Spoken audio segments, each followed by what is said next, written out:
Assalamualaikum warahmatullahi wabarakatuh. Kita berjumpa kembali. Untuk pertemuan kali ini kita akan masuk ke topik mengenai wireless network. Seperti kita sudah pelajari sebelumnya bahwa ada beberapa media yang digunakan untuk menyampaikan data pada jaringan komputer, yaitu media wire atau menggunakan kabel ataupun media wireless atau menggunakan nirkabel.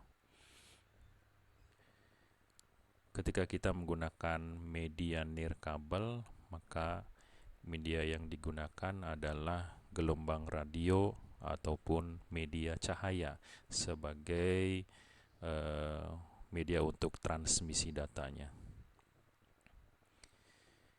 Kenapa kita menggunakan media wireless untuk membangun jaringan komputer?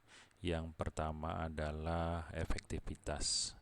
Ketika node yang akan dihubungkan itu jaraknya jauh dengan medan yang sulit, maka lebih efektif ketika menggunakan media wireless.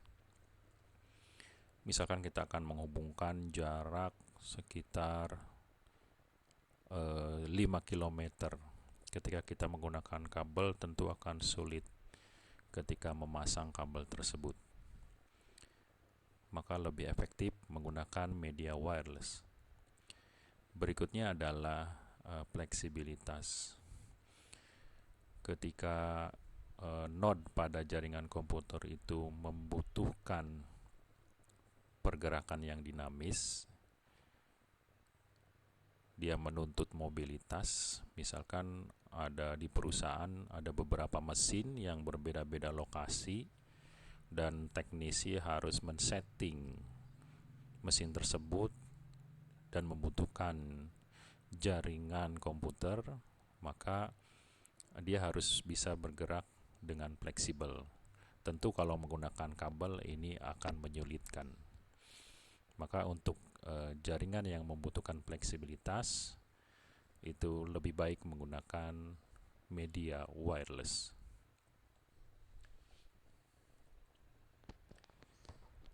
Ada beberapa teknologi wireless yang digunakan.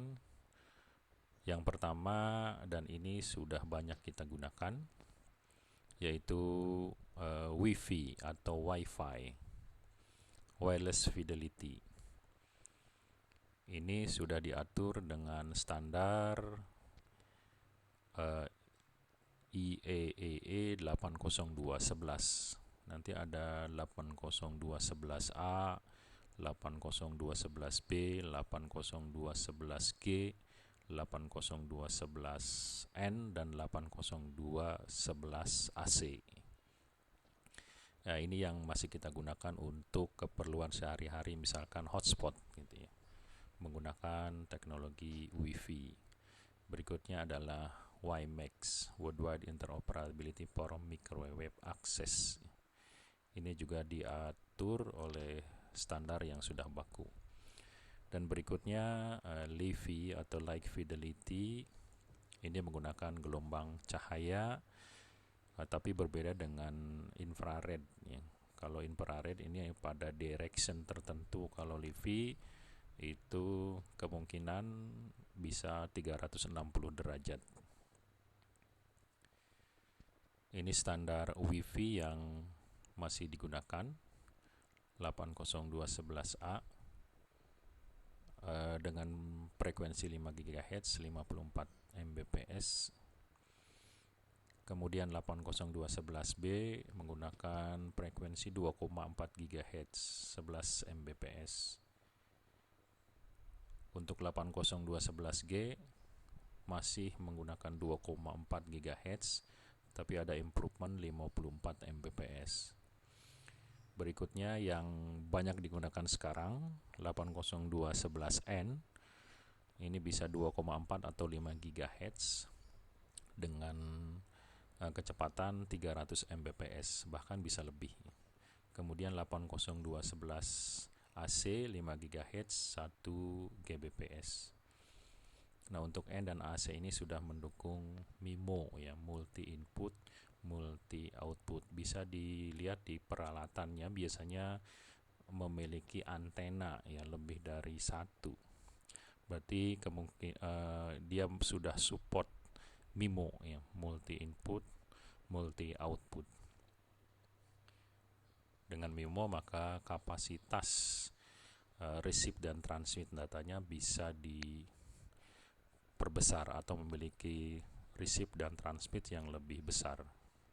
Biasanya kalau untuk jumlah klien yang banyak, maka lebih bagus menggunakan perangkat yang sudah support dengan MIMO ini.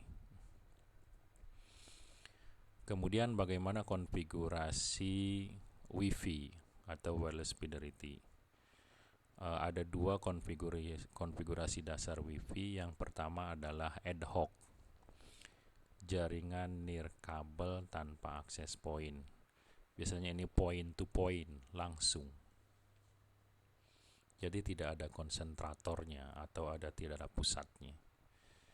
Kemudian yang kedua adalah infrastruktur, jaringan wireless yang menggunakan akses point. Nah, akses point ini hampir sama fungsinya, ya mirip dengan switch kalau di jaringan komputer kabel. Kita lihat yang pertama, ad hoc. Ini terbentuk bila antar terminal node baik laptop, PC, ya personal digital assistant, smartphone, atau bentuk perangkat komputer lainnya yang sudah memiliki atau dilengkapi dengan wireless card atau perangkat untuk jaringan wireless itu saling terhubung tanpa melalui access point. Ini dikenal juga dengan koneksi peer-to-peer Wi-Fi. Kalau di sini ilustrasinya misalkan dari laptop ke PC langsung, ini hanya dua ya. Kemudian juga dari laptop ke smart kamera, terhubung secara langsung. Nah, kita bisa membuat jaringan komputer antar laptop juga kalau laptop biasanya sudah memiliki jaringan wireless, jadi bisa kita hubungkan dua saja, itu menggunakan konfigurasi ad hoc ya. Berikutnya adalah infrastruktur terbentuk bila beberapa perangkat jaringan ya, baik menggunakan kabel atau nirkabel saling terhubung melalui konsentrator atau disebut juga access point. Dan ini tidak terbatas hanya dua ya, bisa lebih. Misalkan ada beberapa perangkat wireless, semuanya terhubung ke access point. Nah, access point juga bisa terhubung dengan jaringan kabel, terhubung dengan node yang lain. Nah, konfigurasi ini yang biasanya digunakan untuk jaringan Wi-Fi. Jadi lebih banyak menggunakan konfigurasi infrastruktur. Apa saja perangkat untuk jaringan nirkabel dengan Wi-Fi? Yang pertama adalah ada konsentrator atau disebut juga access point. Perangkat ini berfungsi sebagai transceiver ya, pengirim dan penerima. Tapi biasanya satu perangkat bisa disetting beberapa mode ya. Tapi umumnya perangkat tersebut disebut access point. Kemudian wireless card ya, atau wireless client. Nah, ini kalau kita punya perangkat tapi tidak memiliki interface wireless. Nah, misalkan ada PC tidak ada interface wirelessnya, bisa kita pasang wireless card, baik yang berupa interface-nya itu menggunakan slot USB atau soket USB ya, atau ada juga yang menggunakan PCI, atau kalau pada laptop biasanya sudah ada ya, sudah tergabung. Setiap laptop pasti memiliki interface wireless untuk saat ini. Kalau untuk laptop yang mungkin sudah lawas ya. Untuk laptop yang sudah lawas, yang belum memiliki interface wireless, maka bisa kita tambahkan baik berupa perangkat yang dipasang pada slot PCMCIe ataupun pada slot USB. Berikutnya adalah antena. Ini perangkat yang berfungsi menguatkan pancaran ataupun penerimaan frekuensi radio. Kalau setiap perangkat yang menggunakan frekuensi radio itu pasti menggunakan antena, tapi ada yang nampak antenanya ataupun ada yang tersembunyi. Berikutnya, setiap perangkat radio wireless itu bisa di-set menjadi beberapa mode. Yang pertama adalah mode access point. Ini perangkat yang berfungsi sebagai pusat penghubung jaringan nirkabel. Hampir sama fungsinya seperti switch ya kalau kita bicara jaringan kabel. Kalau kita menggunakan kabel twist. Berikutnya adalah mode client. Ini adalah perangkat yang terhubung dengan jaringan wireless. Jadi kalau kita set sebagai client, maka ini akan terhubung dengan access point. Berikutnya adalah mode repeater. Berfungsi untuk memperluas jangkauan jaringan wireless. Kalau pada daerah tertentu di mana sinyal wireless dari access point-nya itu tidak terjangkau ataupun sangat lemah misalkan, maka bisa diperkuat menggunakan access point. Ini misalkan ada dua wilayah, gedung A dan gedung B, di mana access point master pusatnya ada di gedung B, tapi kemudian pada lokasi tertentu ini lemah ya, tidak sampai ke gedung A misalkan, bisa menggunakan perangkat access point yang diset pada mode repeater ya, berfungsi sebagai relay.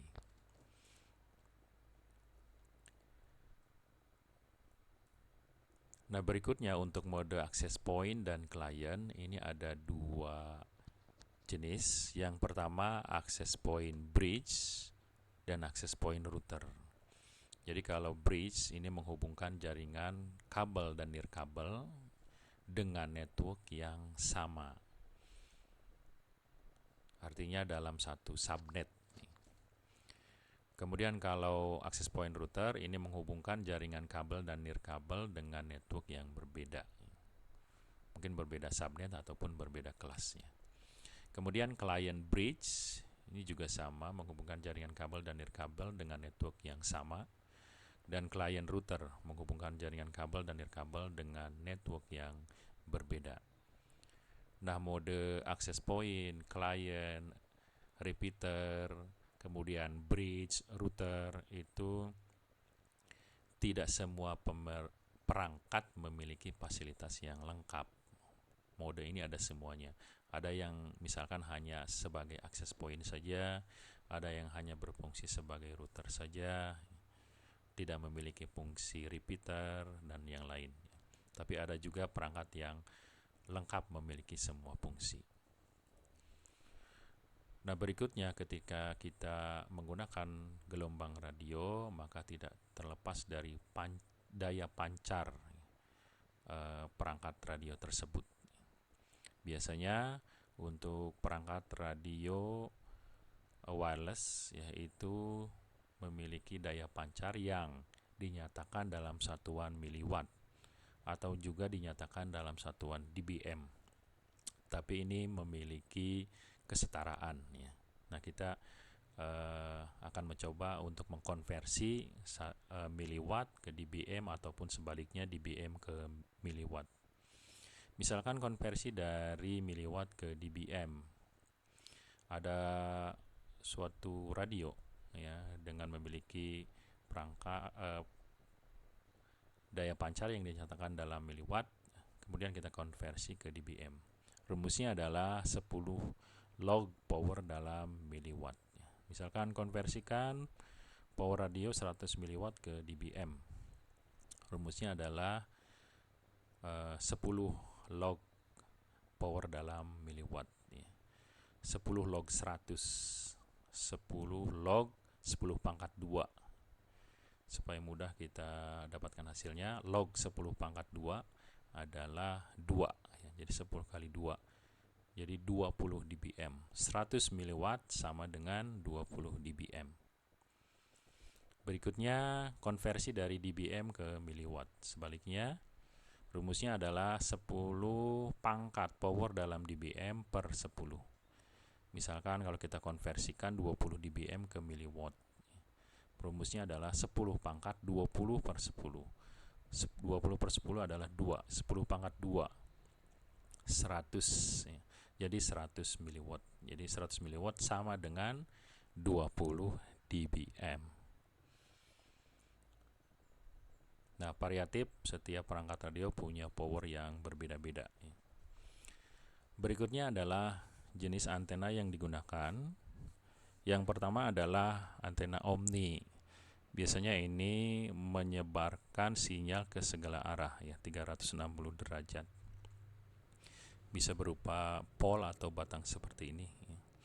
Nah, powernya dinyatakan atau kekuatan dari antena, penguatan antena dinyatakan dalam dBi, decibel isotropik, dBi.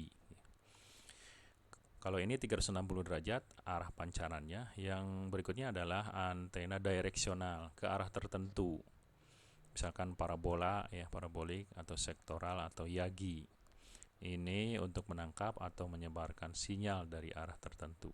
Misalkan hanya 120 derajat saja. Kalau ini punya sebaran yang luas, tapi daya pancarnya mungkin tidak terlalu kuat. Kemudian kalau direksional, ini sebarannya tertentu, terbatas, tapi memiliki penguatan atau pemancaran yang lebih kuat. Nah, bagaimana kita mengatur radio wireless? Jadi kalau radio wireless itu biasanya disebut juga access point saja. Padahal radio wireless bisa kita setting beberapa mode gitu. Yang pertama, hubungkan adaptor radio access point dengan listrik. Kita hubungkan dengan listrik. Atur IP komputer yang digunakan untuk mengatur perangkat radio tersebut satu network dengan IP radio access point. Jadi access point itu akan memiliki IP default, bawaan dari pabriknya. Biasanya kita bisa baca di bagian belakang atau di keterangannya, defaultnya berapa. Jadi ketika kita sudah ubah, kita lupa, kita reset, akan selalu kembali ke sini.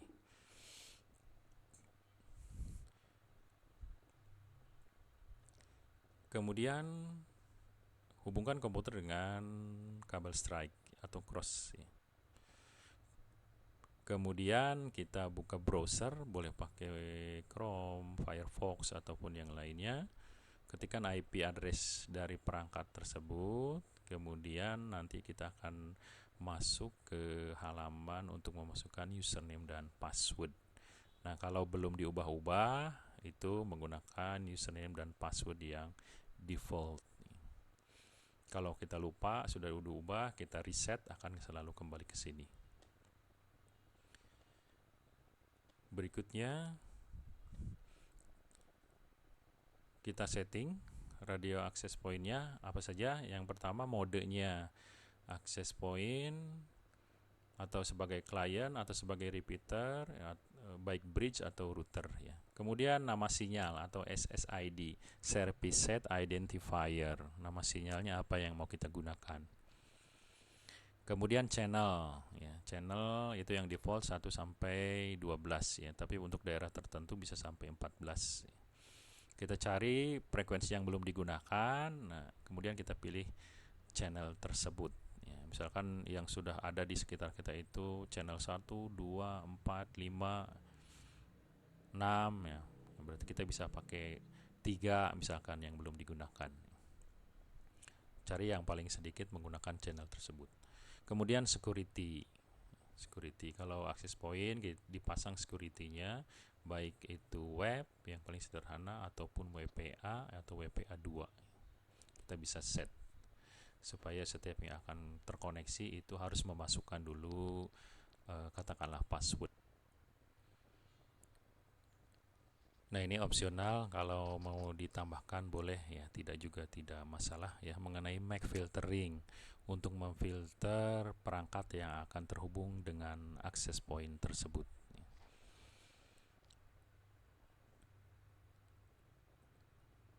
Bagaimana implementasinya dari setiap mode perangkat untuk radio wireless? Ini contoh ya, ada topologi seperti ini. Misalkan dari modem terhubung ke internet ke sananya ya. Ini disetting jaringannya yang ke jaringan private, katakanlah ini jaringan kita, jaringan private 192.168.1.2. Dihubungkan dengan access point tetapi router, access point tapi router. Maka kalau router itu punya dua network ya. Kalau router pasti punya dua network minimal ya. Yang pertama CC1 terhubung ke modem menggunakan kabel. Ini 192.168.1.3 harus satu network. Dengan gateway 192.168.1.2 ke modem. Kemudian dipancarkan dalam bentuk wireless. Nah, ini tentu networknya berbeda menjadi 188.168.1.2. Diterima oleh beberapa perangkat. Yang pertama perangkat klien tapi bridge ya.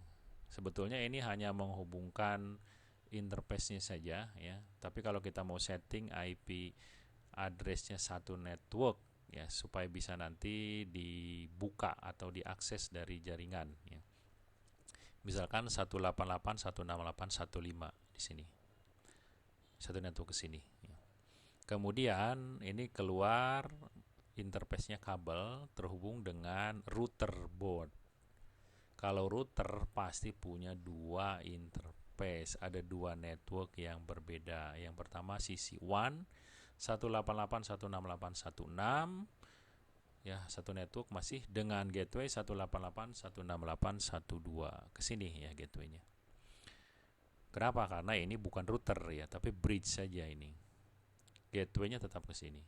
Kemudian dari router board dihubungkan ke PC 199. Oh ya di sini.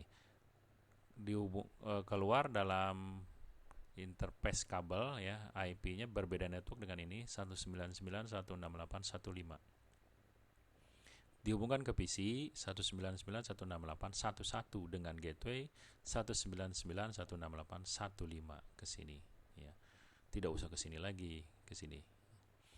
Kemudian diterima oleh perangkat yang lain yaitu klien tapi router. Klien menerima atau terhubung dengan access point tapi router. Karena router punya dua interface. Yang pertama CC1 wireless-nya itu 188.168.1.4 dengan gateway 188.168.1.2 ke sini. Keluar dalam bentuk interface LAN kabel ya, menjadi 200.168.1.4. Dihubungkan dengan PC. Nah, ini terhubung ke router ini. Berarti 200.168.1.1 dengan gateway 200.168.1.4 sini. Berikutnya diterima lagi oleh laptop.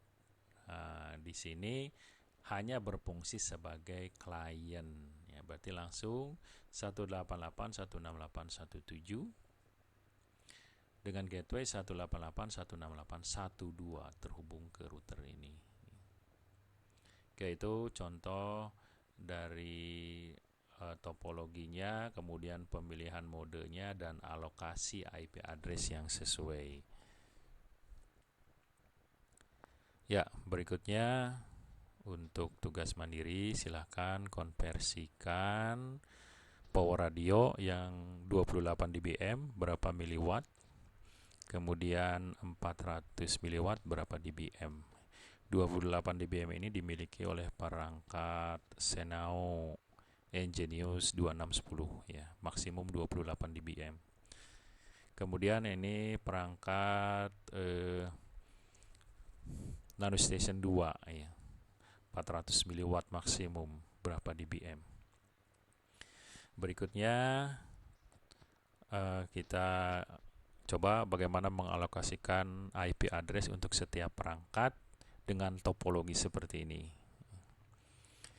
Ada modem, kemudian dihubungkan dengan access point router. Ya. Di sini ada dua interface karena router. Ini ada sisi WAN, ada sisi LAN. Kalau ini LAN-nya jadi wireless. Ya.